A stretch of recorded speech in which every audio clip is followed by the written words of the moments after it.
it in. We broke down the door, we came to win. TLA Season 4, it's a whole new game. We the agents of change, whole new scope with a whole new range. It didn't exist, so we built our own lane. We all knew the risk, it's a cold-ass game. But first and foremost, we reppin' the fans because we nothing but fans living out our dreams.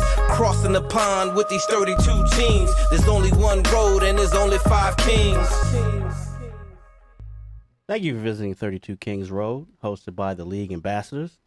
I'm Ambassador Dad, filling in for Kenny King Ken, and it's great to be here with some of you motherfuckers. This is episode 70 of our podcast. Today we will continue our international series discussing and focusing on the Bears versus the Raiders, who are playing this week, week 5 in the NFL, at the new Twickenham Stadium in London.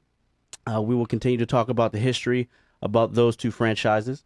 We will also discuss the state of the league at the quarter pole, some of the big injuries that happened over the weekend, a new entry in our S. Carter collection, some potential entries for our fireside chat that we actually have never done, but we're going to see who's on the hot seat in a minute. And we have our first entry in the 2019 Brexit Bootbag winner of this season. As a reminder, check us out across all social media platforms on our handle at The League AM. On our website, theleagueam.com, where you can find all of our content. Our podcasts, our off-schedule podcast, which is Confirmation Bias. Check out our blog, Spot Diplomatic Community, where you, the fan, can drop your hot bars and spit your hot fire as it pertains to the world of sports. A big shout-out to Chief Diplomat Nick Blackman, who's been holding that down. He dropped 2 posts today, as well as Mr. Indy Mike, who put in 2 today. That's sad, motherfucker, but thank you. Can't wait to have you back over the house so you can shut the fuck up. But we'll get into some we'll get into that later. For those of you who are watching us on Facebook Live, please share the feed. Please feel free to make any sort of comment, talk your shit, and please download 32 Kings Road and Confirmation Bias and subscribe to the podcast wherever you listen to podcasts, and please subscribe to our YouTube channel under the banner League Ambassadors. We have a good show tonight. Hopefully it'll be good. It's a little bit more intimate. We got 4 people instead of the Fab 5. But first, let's get into it. Junior Blue, what you sipping on, baby? I'm sipping on water today because that's what type of day it is. And I'm also sipping on the fact that last night the Steelers had to break out the Wildcat to score points against the Bengals. It's going to be a very long season for them. I hope it's a very long season next week as well. Ambassador Curry, what you got for me, baby? What you sipping on? I am currently sipping on nothing as I am preparing for what should be a pretty alcohol-infested birthday weekend. Trying to protect my liver as I'm not going to go there. Man, listen. So I'm going to... Wait a minute. I'm taking a break from the history, sipping on that I've been doing to speak a little bit about the present. I want to wish a rest in peace, rest in power, and a little bit of justice to Mr. Botham Jean, who his murderer was convicted today. Say that again. His what? For his murderer. Thank you. Was convicted. The police officer who broke into his house while he was eating butter pecan ice cream. And yes, white people, it's butter pecan ice cream. It's terrible, man, that something like that will happen. I mean, you're happy that justice will be served, but the fact that all of that had to happen to get to this point is it's unbelievable, but it's America. Well, let's see what happens when the sentence is handed down, because that's when the real shit will happen. Yeah. Redo, what you sipping on? Sipping on a little Oak Hard rum. Shout out to Bacardi. But I'm also sipping on the fact that it is Raider week. In London. And Khalil Mack is going back to the scene of the motherfucking crime. I feel sorry for the Raiders. And that's what I'm sipping on. I agree. Well, we will definitely get into more of that game later and more about Mac. I'm sipping on some H2O. Similar reasons. Me and Kev share a birthday week, kind of. And I'm gonna be nowhere to be found. So, but what I'd like to talk about is this past weekend, we had a great pay-per-view fight, a unification fight between Errol Spence Jr. He defeated Showtime Sean Porter via split decision at Staples here in L.A., the only undisputed champion at welterweight. Now, most of us, if you watch any of our shows, we've talked extensively about Errol Spence Jr. and what we think of him. And most of us had thoughts going into the fight, but I wanted to discuss the fight, what may happen after this fight, and the state of the division.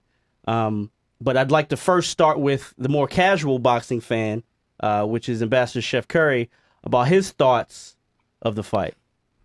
Damn, I guess I'm wide open for three, huh? Okay, so first off, I enjoyed it, thoroughly enjoyed it. It was not a split decision. I don't know what that judge was watching, because it was clear that Errol Spence won the fight. But I think just from looking at Porter's approach, I think he did the right thing in trying to muddy up the fight, trying to make things awkward for Errol Spence. And Porter fought pretty well, I think, given what people were, predicting would happen going into it.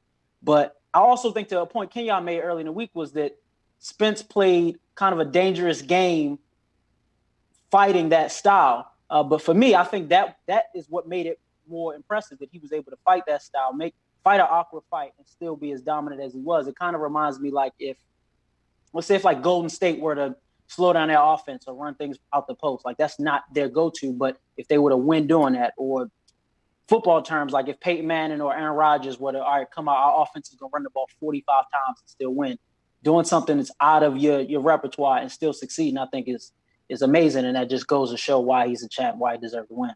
So you thought it was a clear decision for Spence. Can you recall what you had it as far as like how many rounds to what, if you were to score? I'd give Porter maybe 4, if I'm being generous, but I thought overall Spence just controlled the fight. There was some moments where Porter, would hit him and it looked like it would hurt him, but then Spence would fire back 3-4 punches, and it's like he's still controlling his fight. It's nothing. As messy as he makes this fight, Spence still looked comfortable in terms of the entire fight as a whole.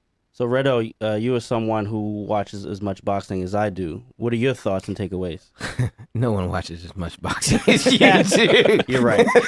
But the one thing I think we can all agree is Spence fought an unnecessary fight. Yes. And the funny thing is, like, it doesn't actually take away from him. It just shows that it doesn't matter what the fuck you do, he can do it better. But the biggest surprise to me was the fact that Mr. Sean Porter, we knew he was a dog, but that motherfucker's a rockwaller. And he took some hard shots, and he took some shots that would have stopped that have stopped a lot of lesser fighters, a lot of lesser men who couldn't take that, and he kept coming forward. It says a lot about him. It says a lot about his father as a trainer. And I don't think there should be a rematch, because I don't think Spence could always fight a different fight, because we've seen him do it and just make the fight easier. But I think it bodes well for Porter's future in the welterweight division. Now, Junior Blue, Redo mentioned something in his comment about how it elevates Spence because he fought Porter's fight. But I'm looking at other boxing forums, I'm looking at Twitter responses, and all the talk is he couldn't knock out Mikey Garcia. He couldn't knock out Sean Porter. He has no chance against Crawford. What do you think as far as the perception of Spence is now after this fight? To me, at first I thought Spence would beat Crawford in a close fight if he fought his best, honestly. And now I look at it like this, or he could have possibly beat him if he didn't fight his best. But watching the Mikey fight and watching this fight here, if he gets into Crawford's fight, I don't think he beats Crawford. Whereas if he fights the tactician that he is, if he fights his fight, goes to the body, then to the head, I think he could beat Crawford. But if he tries to mix it up the way Crawford does, fight Crawford's fight, I don't think he beats him.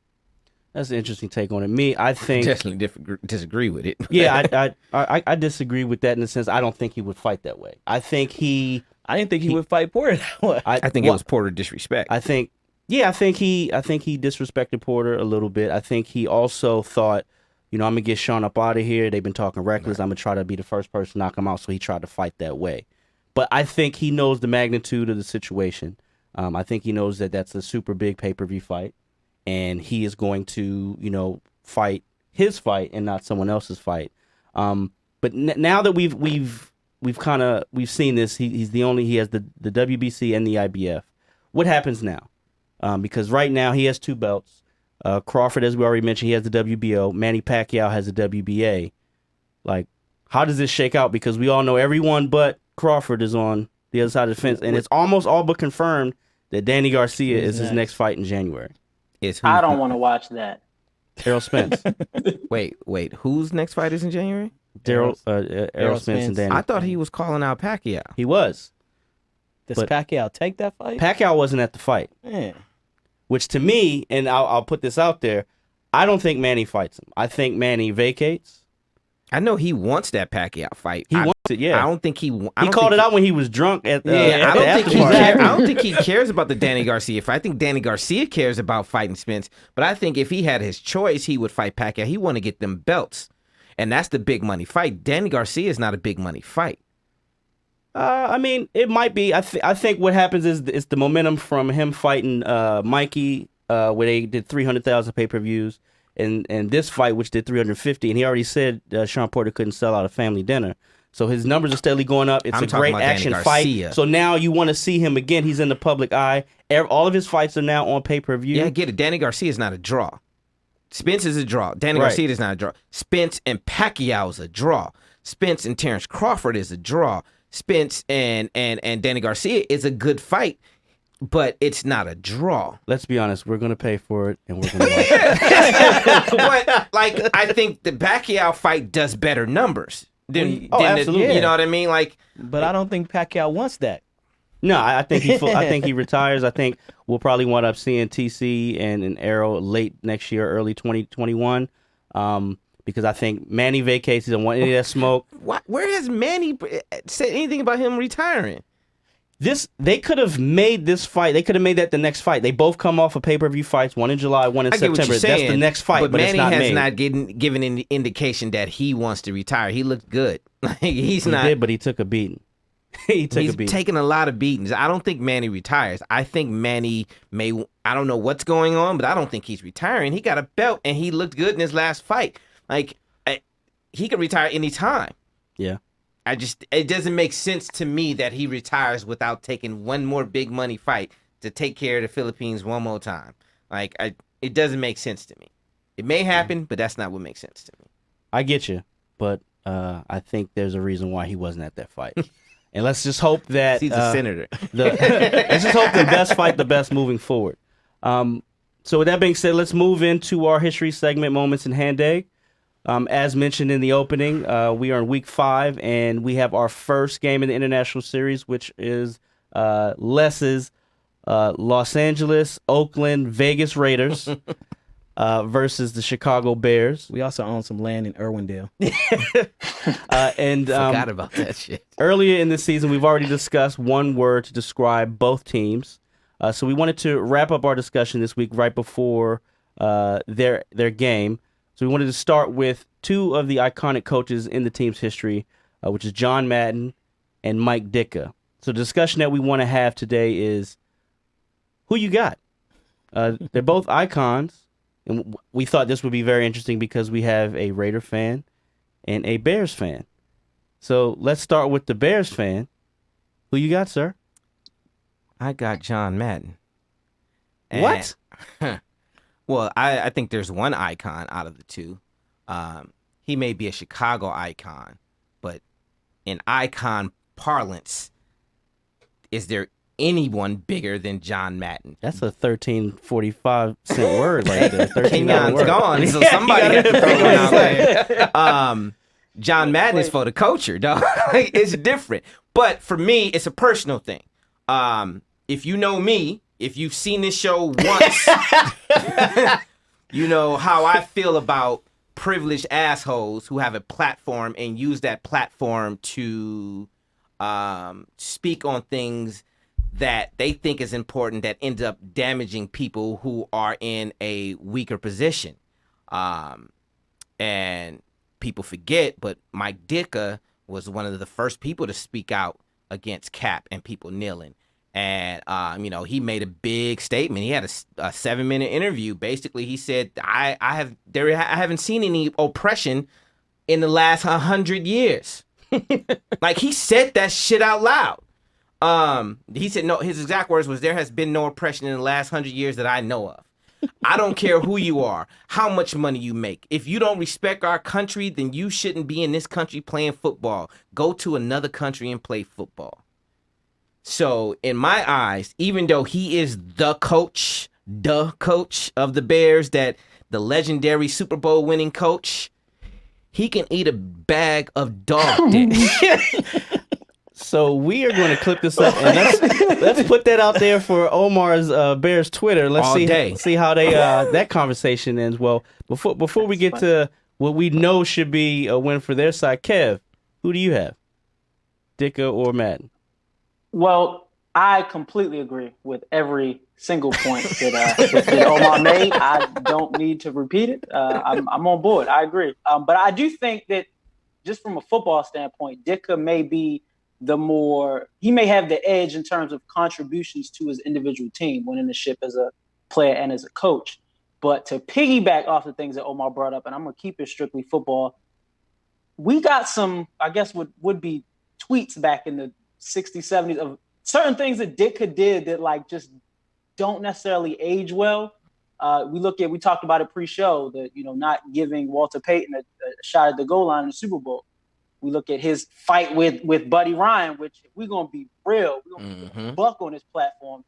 He was the architect of that historic defense. I don't know how much credit Ditka can take for that. So, I mean, although I give him credit for what he did and being, of course, you're there, you contribute, win. I think John Madden benefited from, it's almost like the Batman logic, right? Like, you die a hero, or you live long enough to see yourself become a villain. He had that short stint where he was a monster as a coach, youngest coach to, was it to win 100 games or something like that? Yeah. And then he stepped out and never coached again. So it was almost like he let his legacy stay where it was and stay untarnished, stay untouched, to where with Ditka, those last few years in Chicago were rough. And then he goes without all the talent that he had, then goes to New Orleans, and we see what that nightmare was. I think he just didn't necessarily, his legacy doesn't necessarily add up in terms of the mystique of a John Madden, as opposed to where people view Mike Ditka now, even outside of Chicago. And never forget that magazine cover.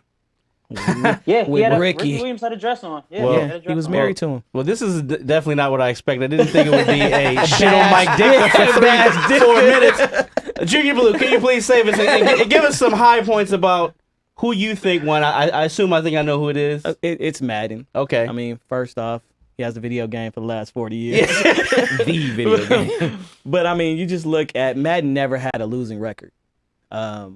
He coached for 10 years and won 103 games as the Raiders head coach. Won 1 Super Bowl.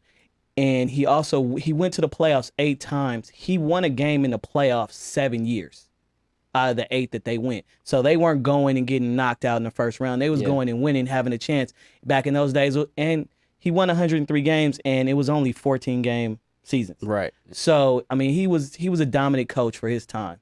And I didn't even think Ditka came close, honestly.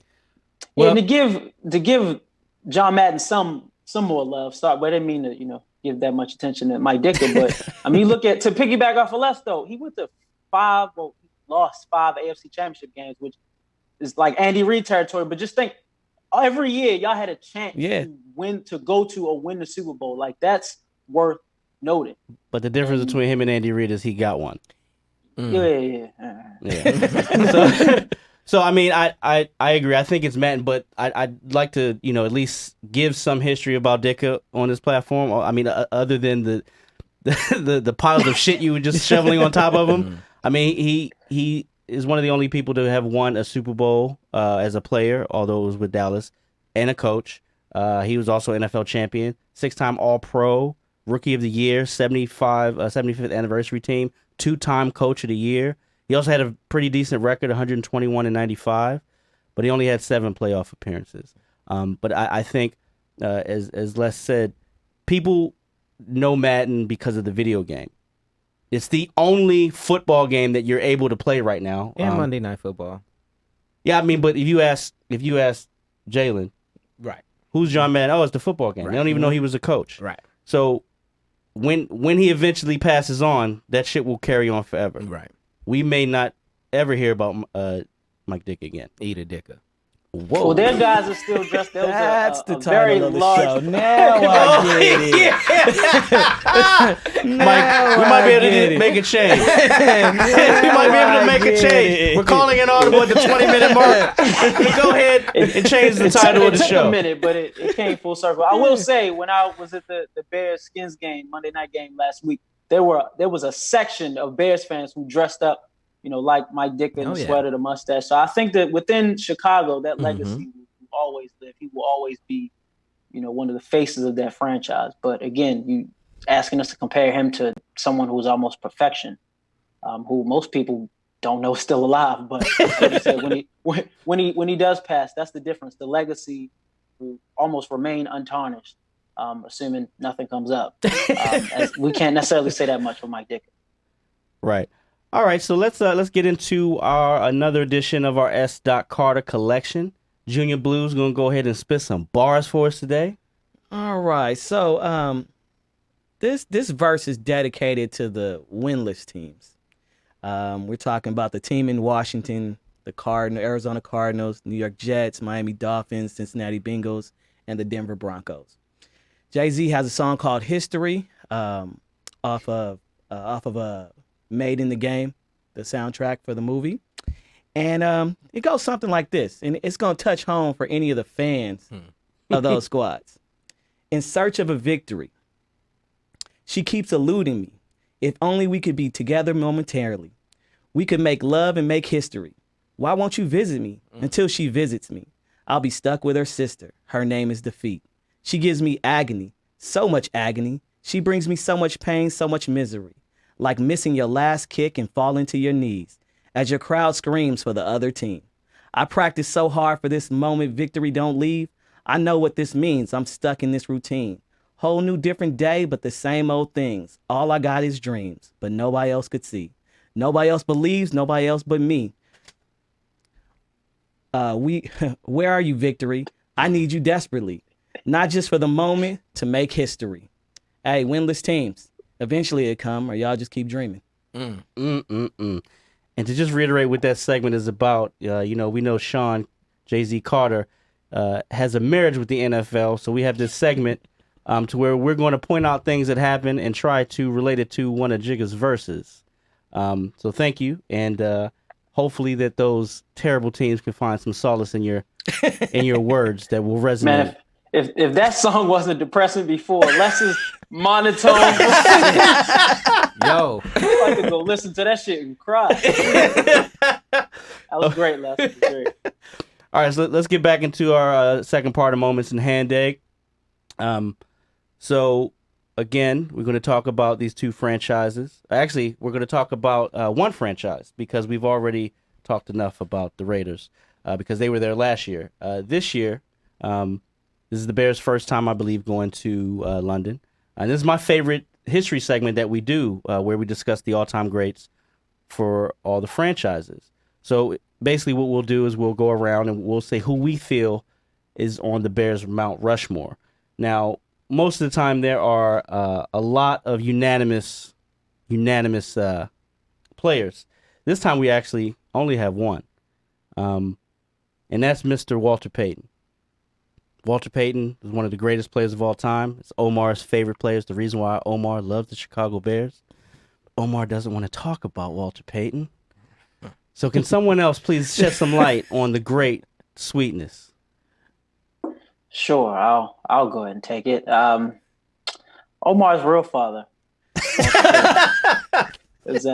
Personally, no, jokes aside, he is, at least for me, top 5 best football players, any position across the board, top 5 best football players I've ever seen, and he ain't number 5.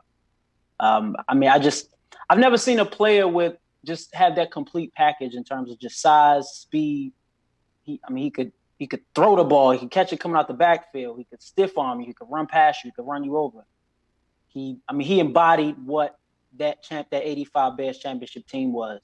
And I don't think, most people have their own opinions on who the best running back is of all time, but I don't think that anyone could argue if someone said, yo, Sweetness is, the best I've ever seen. You can't argue that because there's nothing that any other running back could do, whether you mention Jim Brown's size or Barry Sanders' elusiveness or Emmitt Smith's consistency. Walter Payton had all three of those facets. So for me, you cannot talk about this franchise without talking about Walter Payton. And I see why Omar obsesses over him and is lost for words at the moment. A couple of points about him. First, they literally named a humanitarian award after him. So as good as he is on the field, he obviously was just as good off the field. He was on the all 70s decade team and all 80s decade team. We know the lifespan of a running back to be at the top of their game is 4 or 5 years. He won an MVP in 1977 and in 1985. So his consistency, as you spoke about, Kev, it was a high level of consistency. He wasn't just average. To win an MVP, 8 seasons apart, just speaks to his dominance over that time. Crying over it. I will say this. I didn't want to say that. No. No, Omar, talk your shit.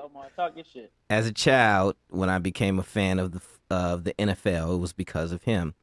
I didn't know who he was as a person. I just knew who he was on the football field. As an adult, there are things I learned about him that I wished my own father had the same attributes, who didn't have those same attributes. And there are things that I do as a parent that I think of, okay, Walter Payton would do this. That's how good of a man he was. So it is hard for me to speak on it. There's only 3 or 4 people in this world who can get me emotional about shit. It's not what I do. But he's always been my idol. Still is. He's the best running back in NFL history to me. He needs a WWWD bracelet. Well, let's stay with you. Hopefully, we can get a little more cheery. That's why I didn't want to say nothing. Right, but you had to, brother. So let's talk about the greatest quarterback in franchise history. Who's that, Omar? It ain't Sid Luckman. Listen, now we've talked about this before. I still believe, until somebody proves differently, that the Bears have the worst quarterback history in NFL history for a team that's been here as long as any other team in the league. But Sir Cutler, I do believe, sometimes gets a bad rap. Sid, there's a lot of his rap that is deserved. But regardless, for the Bears, for 7 years of service, no one has numbers better than his in 7 years. And don't get me wrong, the man has thrown more interceptions. And he's thrown it to the other team just as many times as anyone else. But in 30 less games than Sid Luckman, he's thrown 10,000 more yards than Sid Luckman. Listen, that's my point. So for a team that has been around for 100 years, you kind of have to put their best quarterback on the Mount Rushmore. And I am sad to say that Jay fucking Cutler is the best quarterback in Bears history. So not only do we deserve him being on the Mount Rushmore, because we did that shit, and we have to accept that we have a horrible quarterback history that continues to this day. Well, I'm going to go to you, Junior. Thank Blue, you. because you have the other best quarterback in history of the Chicago Bears. A lot of teams in the NFL wish they had a quarterback that had 4 NFL championships. led the league in passing 3 times, passing touchdowns 3 times, passing rating 3 times, and still holds the record for most touchdown passes in a game. In an era where they didn't pass. And what's his name, sir? His name is Sid Luckman. Okay, thank you, sir. So I put him on there basically because of that. He was a quarterback that won you 4 championships. He was the MVP of the league. How many All-Pros did Cutler have? I'm gonna take a wild guess and say 0. I think he had -1. Okay, so I'm gonna go with the person who won the championship. I think y'all won the understand MVP. why I put him up there. And Sid Luckman deserves to be up there because he did win 4 championships, an MVP quarterback. It's hard to beat that. Kev, there was one person that you had by yourself who we've already talked a lot about, and I think it's only right.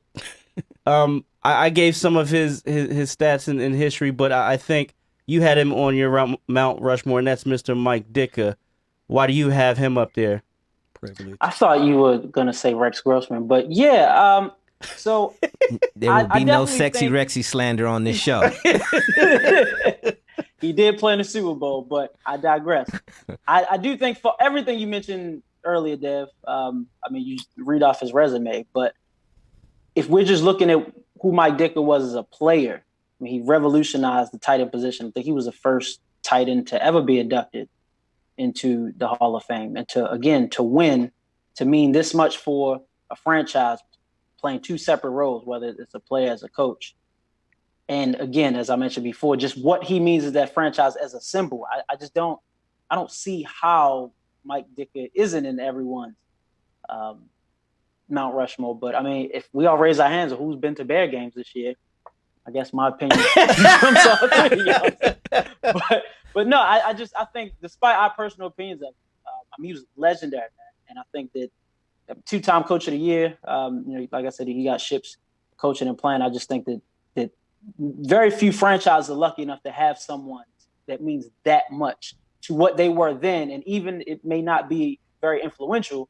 I think that what he just means now, just the way you run up to someone wearing a Bears jersey, first thing is the Bears. I mean, where does that come from? And it still stands today despite his political opinions. You also put money in Dan Snyder's hands, but it's cool. I actually didn't pay for anything, but Come on now, you know Kevin ain't going less than $3.99. To Bears. I had one person on my Mount Rushmore that no one else had, and I was surprised that no one else had it. I had Mr. Dick Butkus. He's arguably the best middle linebacker of all time. You can argue this, but he's also credited for actually creating that position. You talk about somebody that's a Hall of Famer, 8-time All-Pro, 6-time first team, 2-time Defensive Player of the Year. There's only a handful of people that's ever done that.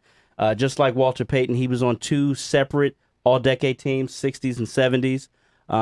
He has to be on the Mount Rushmore because he's from Chicago. He went to school at Illinois, and he played in Chicago, and he chose that because he was actually drafted by both the Broncos in the AFL and the Bears, and the Bears won the recruiting.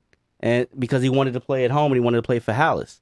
You can also credit him in the 1970 Super Bowl. He endorsed a product. It was an antifreeze product during a commercial, and he was the first successful celebrity endorsement in Super Bowl history for advertising. And now those things are like $5 million for a 30-second ad. Mm-hmm. So if you talk about being important to a franchise and to a city, he's almost Mr. Chicago. If you aren't looking at Mr. Walter Payton, someone that you probably another person that most of us had, which was Papa Bear, Mr. Hallis. Few of you guys had him. Junior Blue. Talk about Mr. George Hallis. I mean, really, he was the founder of the Bears. They were the Illinois Staleys before. Could you imagine if he had kept them the Chicago Staleys? So he basically bought the team from a printing company because back then companies had football teams. I guess they played other companies, and he bought them. And what stuck out the most to me was he bought them for $100. That 100 team years ago is now worth $2.9 billion. And it's still in the family. Still in the family, right? And it's still in the family. So he bought the team for $100. He changed the name to the Bears once they moved to Chicago in I think 1922. And also he was a coach. He was the head coach, the owner, and the founder. I mean, if anybody's gonna go up there, I think it would be him. He's probably the first person getting etched up there, and then you're fighting for the rest of the three. Yeah. But here's the thing: there's not one person we've mentioned so far That doesn't have a right. The only person that has yet to be mentioned is who I got next. And who knows where he'll be. When we're doing this, normally we have a list of like 5 people. Right. There's 8 people that we came up with between the 4 of us. Let's say 7. I mean, it was mentioned, so we gotta bring that up. But before we get to another almost unanimous person, let's go to you. There's someone that's currently playing that you feel has played 14 games? Mm-hmm. And who's that? Since 2018, Mr. Khalil Mack tonight has 17 sacks and 10 forced fumbles playing for the Bears. Since the Raiders traded him to the Bears. The Raiders as a team have 18 sacks and 8 forced fumbles. Now, this is purely personal, and it is purely a fucking dig at the fucking Raiders because we going to snatch their show this week. And guess what? We a better team for trading Mac. No, y'all not. Yes, we are. And we going to leave y'all soul in London.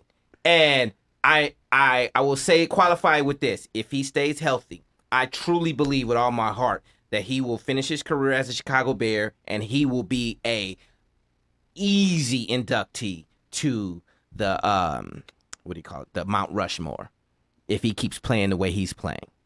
I said this last week, and I just want to reiterate that again at the game we were sitting in the end zone, so for most of the Skins possessions we were behind because they're trash. I have never seen. And I've seen some great players play in person. I've never seen anyone that physically dominated in person. As quick as he would get off the line. I can't blame Case Keenum for that bullshit last week. He was getting held every play. I don't think people pay enough attention to how great he is. He was an all-pro. To see it live, it's unbelievable. He was an all-pro at DN and linebacker in the same year. Right. Think about that. He was trying to count his money both ways. You can't pigeonhole me. I do it all. Speaking of great linebackers, or whatever you want to put it, Junior Blue and Kev, I'll start with you, Kev. You both had Mr. Mike Singletary as someone that's on the Mount Rushmore. Yeah, which I kind of wanted to, when you were talking about Ditka, Buckus, I'm not sure. Do people put him over Mike Singletary? And I guess the Bears do because they didn't even retire Mike Singletary's number, if I'm not mistaken, which I think is a farce I think in it and of depends itself. on who you talk to. I'm sorry? I said it just depends on who you talk to. Well, the Bears had beef with both of them because Buckus sued them for contract issues, and he didn't talk to Papa Bear for 5 years. So I would not blame him. And I think in terms of just what Singletary gave that franchise, he missed, 2 games in his career playing probably the most physical player in the league at that time. Defensive player of the year. He was there for the championship. He started 172 games for that team, which is, I think, second most all time. Like, Mike Singletary is, again, if we're going to look at the credit we give Walter Payton on offense, Mike Singletary is, in my personal opinion, over Buckus, the face of that defense. And I mean, at the time I would say when they first started that top 100 list, a few years ago, Singletary was 56th, 100 of all time to ever play football. If he's halfway up that list, I think it's crazy that they haven't retired his number. And then again, why me and Les are the only people with Mike Singletary on the list. And Jay Cutler makes it somehow. It's beyond me. You know what the fuck I was doing. Stop it. Come on, man. I mean, I can't. Only other thing I could really say about Mike Ditka is when you watch that team, those eyes at middle linebacker. Singletary. I'm sorry. When you watch Singletary, warrior. The bug-eyed warrior, boy, I couldn't imagine being a quarterback or a running back about to get the ball and see him looking dead at me like, I know you going through this 3-hole. And I'm going to meet you there. And it's a wrap.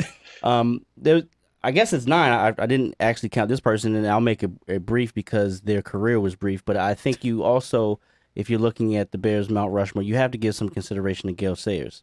I mean, although he didn't play as long, I mean, he's probably the second most elusive player to ever play football. And he was a model for running backs after him to try and run like him. People wanted to be like Gale Sayers. If there's no Gale Sayers, there's no Barry Sanders. So I just wanted to throw that out there. And he had a fantastic rookie season where he scored 22 touchdowns, 14 rushing, 2 receiving, 2 on punt and kick returns. And by the way, he ran the 100 back in the 60s in 9.7 seconds. It was the highlight of the first Bear game I ever went to in Chicago, was meeting him. Oh, that's right. Wow. You sat right behind him, right? Wow. Damn, Omar, you old as shit. You didn't say you saw him play. My bad. Different time zone, my bad. Damn. I sat behind you, man. I apologize if I'm wrong. Sorry. Old as shit. Oh, shit. All right, so that ends our history segment on the Raiders and the Bears. They will play this Sunday at Twickenham Stadium. That's the first game ever at the new Twickenham Stadium. So hopefully you guys will get together for the game, I guess. I won't be there. I'll actually be closer to the actual game than you two. Yeah. Yes, you will. I'm not going, though. Miles will be home. Nothing. As if my TV works. Anyway, Fucking enough for everybody. let's go and get in our football tea, our hot topics segment.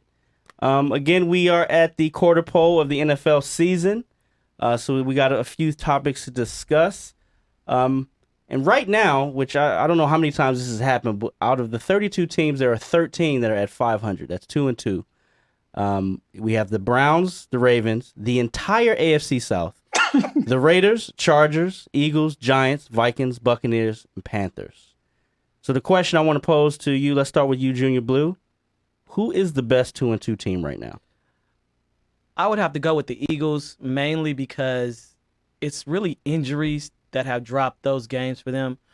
I wanted to say the Ravens, but y'all defense scared me. The last couple weeks is I don't know what to say, but I think it's the Eagles. Although the Raiders right now are in the playoffs. All right, chill, Les. Chill. So is the entire AFC South. No, they're not. No. We got a better in-division record. Does anyone else have the Eagles? I do. I do. I do Okay, as well. so I think we're all I would love unanimous to. I'll say I'd love to pick the Ravens, but again, the Eagles' issues are outside of their secondary issues that they can't control. And I think the fact that they can find ways to win in different ways is what puts them ahead of other teams. You take one thing away from 99% of these teams, and they're going to lose. But the Eagles continue to find a way. I think when they get healthy, they're going to be a contender in the NFC. I think their last win on Thursday night showed a lot. I just hope that Doug Peterson realizes what it was. Because I take two things away from that. Either the Packers cannot stop the run, or the Eagles are really good at running, and they got a bunch of running backs, so they need to run the ball. I think it's a little bit of both. And shout out to Jay Howard for looking good, man. He looking like, listen, y'all traded me, but I'm still here. You know, he was sitting on my bench. Ooh, I mean, who would have played him though? Right? You know, you're right. Yeah, but, you know, he ate a little bit. I agree. I'm saying with Les, I'd like to say my Ravens. I don't know what the fuck we're doing right now on defense. Communication is terrible. By the way, I don't know if you saw, Kev, we cut Tim Williams, which either means Jalen Ferguson is ready or he was just a bum. But which was a surprise to me. And speaking of surprises, which 2-2 team is the biggest surprise to you guys? The Broncos. Oh wait, they should be 2-2. They should be 2-2, but they're 0-4. In my eyes, I would say the Colts, mainly because when your franchise quarterback retires on the eve of the season in the way he did, that could easily destroy a franchise. You're just trying to get Mike not to yell at you anymore. Not that Mike. Indy Mike. Oh, shit. You know what? I'm changing my fucking pick. Fuck that. Nah. No, but seriously, like, it's not that because they have a lot of talent, but that was something no one saw coming. I get it. You know, the only thing I would say is like their defense was good, their offensive line is good, and if you keep things simple, and in that division, I mean, I could kind of see I it. thought the Texans would be better than what they were. I agree. I thought even though they gave up a lot of the future, I thought those trades actually made them better for now. And I thought they should be with Indy losing their quarterback the way they did, and no one believing in the Jaguars. I thought they would be, either 3-1 or 4-0, and it didn't happen. So I feel like the fact that they're all fucking 2-2. Yeah. But it's just, to me, it's when I see the Colts, I'm sitting here like, damn, they got a shot to win in division. That's why I say it's surprising. And then they do some shit like they did Sunday. Right. Kev, who do you have? Biggest surprise? My biggest surprise is Tampa Bay. Not just from what they did this past weekend. They went to LA and put up a 50 burger on the Rams, but they beat the Panthers, which with or without Cam Newton, I didn't think they would do. And I thought they would win at least maybe 5 games a season. And as of now, they are 2/5 of the way there. So, it was the Bucks. I just thought you just look at that division and see that I just didn't see them being at this point. It doesn't necessarily mean they'll be great the rest of the way, but if any team had to win 2 games out of the first 4, I was not picking them. And here they are. Did you have them as well? I had Tampa Bay, and I also had Jacksonville. Once Nick Foles went down, and then the legend of Minshew. You didn't know about the legend? The legend of Minshew popped up, and he was almost the S. Carter collection. A star is born. Right. If they won again. That would have been good. Right. I actually had the Giants because who saw that shit coming? I had them peg 0-4 for sure, and then they make the change. I mean, do we really know if Daniel Jones is the truth or not? Danny Dimes. I don't know. He had one good game. I mean, he was supposed to lose to Tampa, but like I don't think we can't call him the truth, but he's done his job. Yeah. I just didn't expect him to be. And that's all you can ask from a rookie quarterback. Especially with Saquon going down. Yeah. Yep. That's the other thing, too. I think it was reported today. Obviously, there's been a lot of drama with Mr. Zesty himself, which we call on this show. Mr. Jalen Ramsey. We're trying to figure out what are the Jaguars going to do with him. And a report came out today that they've declined several trade offers with multiple first-round picks because the teams that are offering these picks are going to finish near the bottom of the draft. So what do you do with that? Do you just let him sit? You can't accept a trade just because he wants one if it's not in the benefit of your team. Honestly, I don't know what they're doing because they said, hey, we're probably going to offer you a huge deal. And he came out and said, I still want to be traded. You get offered 2 first-rounders. And you're like, oh, we're not going to trade him. So I mean, it's not going to end well. That's what I say.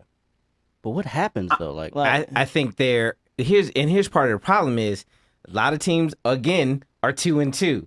So I think there may be some separation in a couple weeks, and then maybe some other teams may be interested.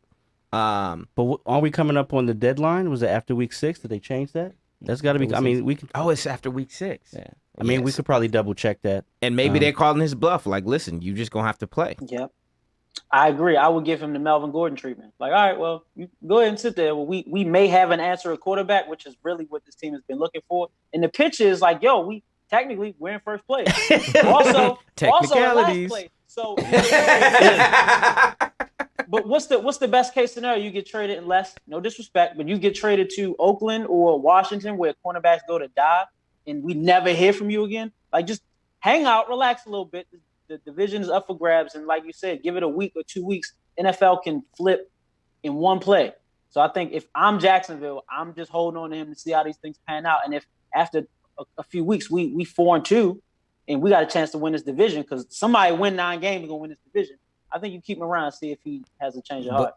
If I'm him, the only way I play again is if they blow the fuck out that contract. If they back up the Brinks truck like he started spring training with, not spring training, but training camp with. Like, that's the only way I see him actually staying. The trade deadline is after week 8. So they did move it to week 8. So they have some time, but man, they better hope some teams that are in the mix for that trade are 2-6 or something, That's the only way that Well, they're gonna... I think they got time to wait, so they don't have to be in a rush because again, Minshew surprise, Right. so they don't have to rush, and so you don't put yourself in a position where you get raked over the coals. All right, really quick before we get out here, let's do this in rapid fire. We got two more things to answer. There were some big injuries over the weekend.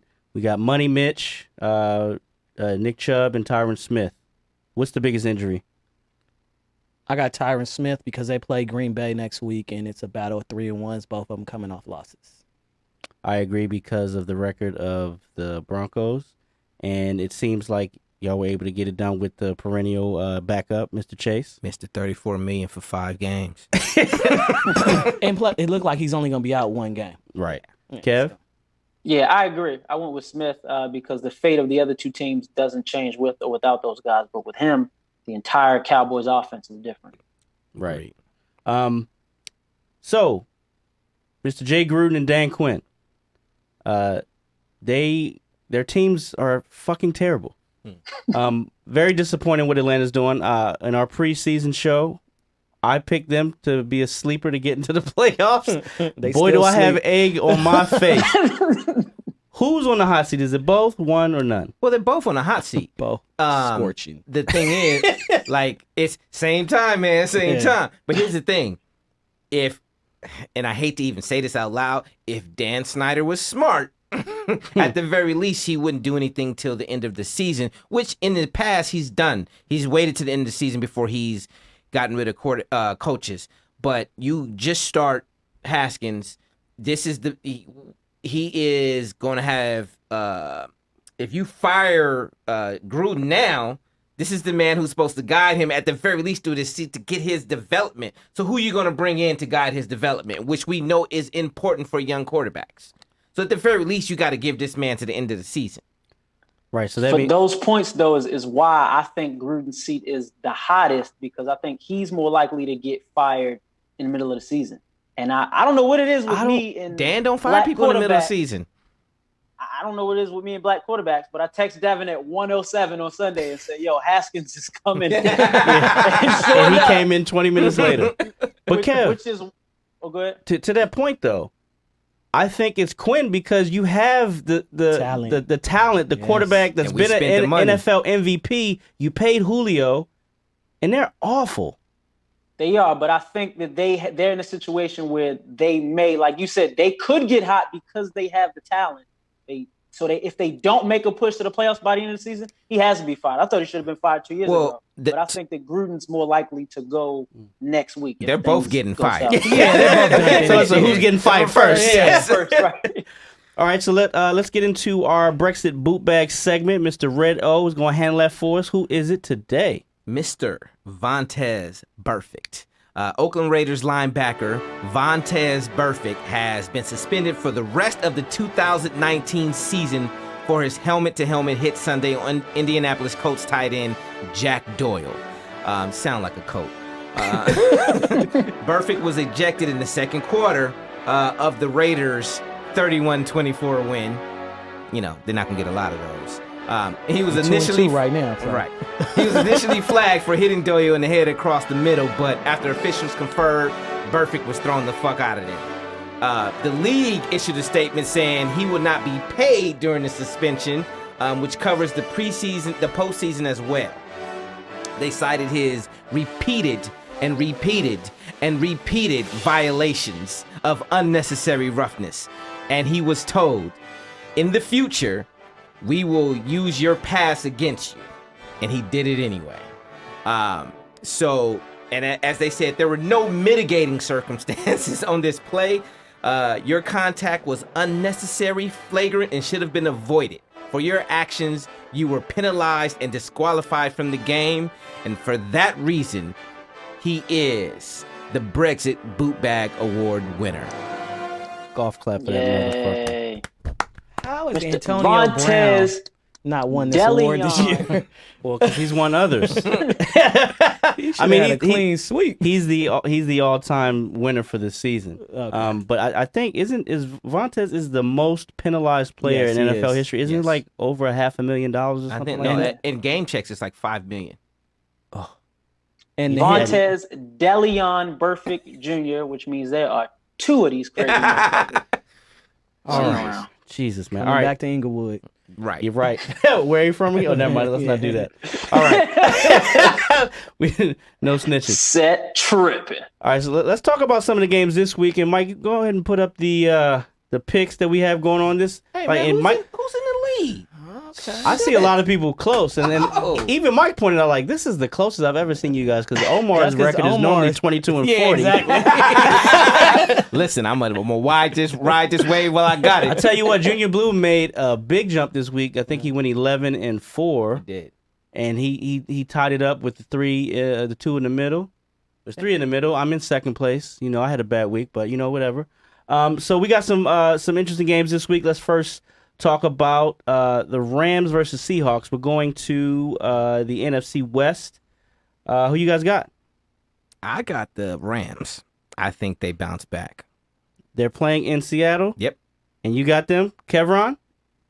Seattle hasn't beaten the Rams since October 8th, 2017. We're going to keep the trend going, picking the Rams. Junior Blue, you're nodding your head in agreement? I got the Rams too. I have the Seahawks, but I may change my mind because again, I think the Rams bounce back. I don't rate the Seahawks that well this year, but they are at home. McVay is good in bounce backs. He is. I mean, you got to bounce back from giving up 54 To My- Jameis Winston. and what was the receiver that went nuts for Tampa? Godwin. Godwin. And he Oh, was my- on my bench. The guy was playing, had him on his bench as well. Right. Monday night, I believe is Monday night. We have the Browns versus the 49ers. I'm going to start this off. I'm wishing and hoping that the 49ers go ahead and get them an L because we need them to. Junior Blue, who you got in that game? I have the Browns in that one. I just think that San Francisco hasn't played anybody. He looked at you like, fuck you. Yeah, I know. I don't think San Francisco has played anybody. I mean, I don't know what to think of the Ravens defense last week, but it looked like, Cleveland kind of got their stride, and let's see what happens. Omar? I am very wishy-washy on this game, but I've been riding with the 49ers this all season, so I'm gonna You've keep been picking riding them every week. I'm gonna keep riding with the 49ers. Kev? I agree with Les and Omar, but I'm rooting for the 49ers for that reason. I think that if they're going to prove that they're legit, not to say that the Browns are the team to beat, but they get legit competition coming to town, so we're going to see how they stack up. Last but not least. Did he actually make a pick? Yeah. Yeah. He said 49ers. So I'm okay. rooting for San Francisco. Yeah. That's my point. He did one of those technicalities. We got to check the sheet at 10 o'clock. Right. So right. the game of the week, the reason why we are here. Mm. Let's start with you, Kev, and then I'll go, and then we'll let these two to have a discussion. So we have the Bears versus the Raiders in Twickenham. What say you, Kev? I made it very clear that I'm picking the Bears every game until February, and I'm picking them again. Khalil Mack and the Chicago Bears. I'm gonna pick the Raiders Get the fuck out of here. only because the Bears have not been across the pond, and that shit hit different. But I also may change my pick. And I'm equivocal. Get the fuck out of here. We both are. We're both Libras. All right, gentlemen. State your Fight. case. Fight. Obviously, Raiders. Derek Carr gets the ball out of his hand quicker than anybody else in the league. It takes him 2.9 to pass the ball, right? That's almost half second faster than everybody else. That's going to aid with the pass rush. You guys, I don't know. Who's your quarterback? Are you asking? Yeah, me? I'm asking you. It could be fucking Tariq Cohen. It wouldn't matter. He is actually the backup. Backup know. quarterback. Yeah, he's the backup. He did emergency backup. I just feel like our defense has played pretty well outside of the KC game, and your offense definitely isn't KC. That's cute. And that's why we're going to win. So, like, as soon as the game ended, they started asking Khalil questions. And, he don't really talk a lot. He but you can see the devilish smile on his face. I think this will be the best game he's had since he's been here.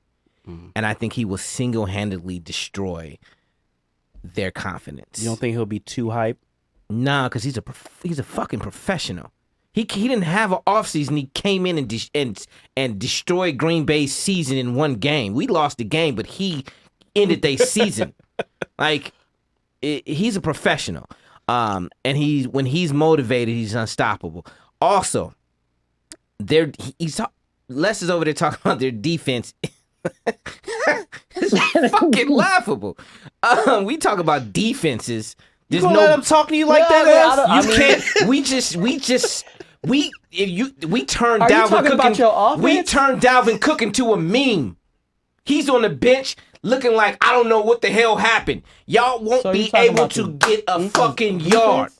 I don't know. Finish Okay. him. Y'all won't be able to get a yard. Okay, well, hey, it's Sunday. Why don't y'all put some It's money Sunday. on it? Why don't y'all put It's some money Sunday. on We it? could do gentleman bet. Of Put course. some push-ups on it. Fuck that. He was like, I'd rather do money. I'm allergic to sweat. What I do think will be interesting, though, is if they do try to take Khalil Mack out, you triple team, quadruple team, and there are 10 other guys on that defense that can make a Pro Bowl. It Is is. Roquan playing? What is wrong with Roquan? Hey, listen. What's wrong with Roquan? Personal issue.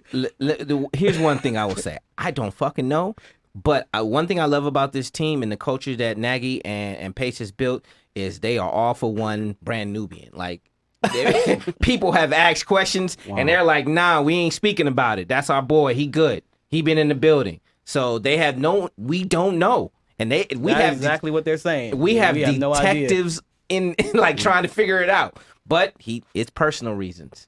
Well, I'm going to go out on a limb and say that is the very first time that brand Nubian's been brought up on one of our shows. I think that's a good spot to land. That is our show, episode 70, 32 Kings Road. Let's go ahead and get some shots, guys. While we're doing that. How long is that? How long is what? The show. How long has it been? An hour and 2 minutes. And 2 minutes. Take that, Kenyon. Efficiency. Follow us across the board on social media at The League AM. Our website is theleagueam.com. Please share this feed if you're watching us on Facebook Live. Also, please subscribe to our podcast, 32 Kings Road, as well as Confirmation Bias. And we will see you next week. I won't. Cheers. Toodaloo. Bear down, baby.